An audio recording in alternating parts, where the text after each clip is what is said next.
بسم الله الرحمن الرحيم السلام عليكم ورحمة الله تعالى وبركاته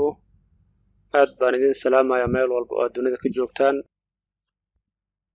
casharkeena maanta waxaan ku baran doonaa haddii alla idmo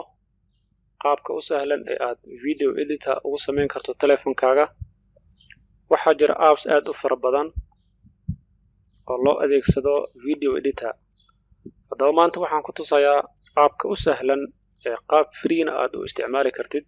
halkani waa MTC Groups magacayguna waa Ustaad Cusmaan ku soo dhawow darsigeena maanta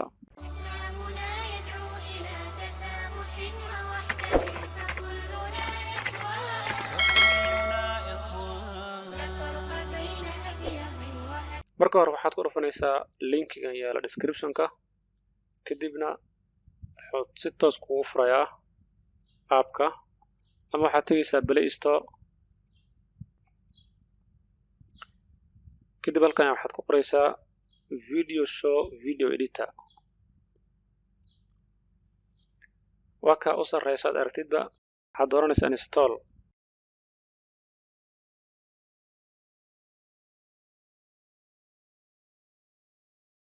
open markuu soo furmo qaab noocan ayuu ku furmayaa saad aragtidba geesta bidix waxaa ka muuqata edit video haddaba maadaama app-kan aad uu muhiim u yahay insha Allah waxaan ka samayn doonaa casharo dhowr ah maanta casharka koowaad ayaan qaadan doonaa haddii alla idmo waxaan dooranaynaa marka edit video halkan ayuu ku keenayaa saad aragtidba qaybta sare waxaa ka muuqata all video iyo photo marka waxaan dooranayaa video waxaan doonayaa video halkan ku jira inaan edit ku sameeyo videogaas ayaan soo dooranayaa saad aragtid wuxuu soo galaya qaybta hoose ee timeline-ka kadib waxaa ka dooranaysaa next waxaan doonayaa in aan ku sharxo afar qodob oo muhiim ah kow nidaamka waxbarasho ee MTTC laba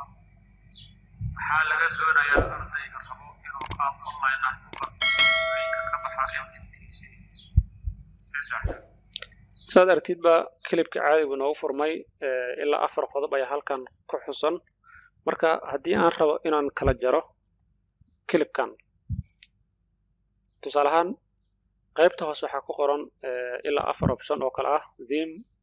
music sound edit iyo setting marka insha Allah hal ayaan u arki doonaa mid walba waxay qabato tartiib waxaad dhahaysaa back dib baad u laabanaysaa kadib waxaad dooranaysaa edit halkan waxaa ka dooranaysaa clip edit haddii aad doonayso marka inaad kala jirtid clipkan waxaad dooranaysaa halkay ku qoran tahay split kadib waxaad dooranaysaa yes waad sugaysaa marka intuu kasoo degaayo okay halkaas hadda uu saaran yahay maqaska ayaad ka dooranaysaa micnaheedu waxaa waaye in videogan laba qaybood uu ka dhiga mararka qaar waxaa dhici karta in video aad ka soo rogatid YouTube ama asxaab ay kuu soo dirto oo videogaas aad u baahan tahay in aad kala jartid oo intaadan u baahnayn aad iska jartid marka waxaad taabanaysaa okay si uu noo kala jiro videogan kadib saad aragtidba videoga laba ayuu noqday kow oo qaybta hore ah iyo laba oo qaybta dambe ah okay haddii qaybta hore aan shida toos ayuu ka bilaabanaya bilowga haddii qaybta labaad aan taabtano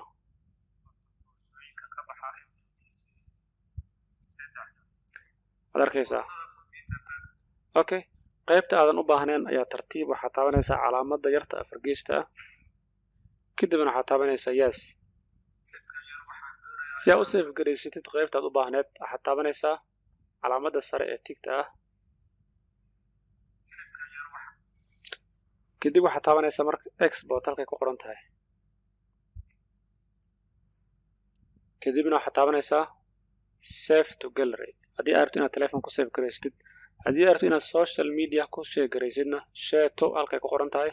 kadib waxaad dooran kartaa Facebook Messenger YouTube Facebook Instagram WhatsApp dhammaan social media hadba kii aad u baahan tahay anigu hadda waxaan dooranayaa marka save to gallery kadib halkan saad aragtid ba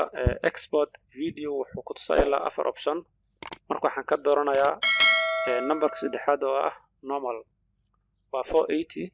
waad sugaysaa marka intuu kuu save gareynayo saad aragtid videoga caadi buu noo save gareeyay marka appkan loo yaqaano video show video editor waa app aad u wanaagsan maadaama uu yahay video editor aad u wanaagsan insha Allah waxaan ka soo qaadan doonaa casharo aad u badan intaan ku kulmi doono casharkan xiga waxaan idinkaga tagayaa wassalaamu calaykum waraxmatullaahi tacaala wabarakaatuh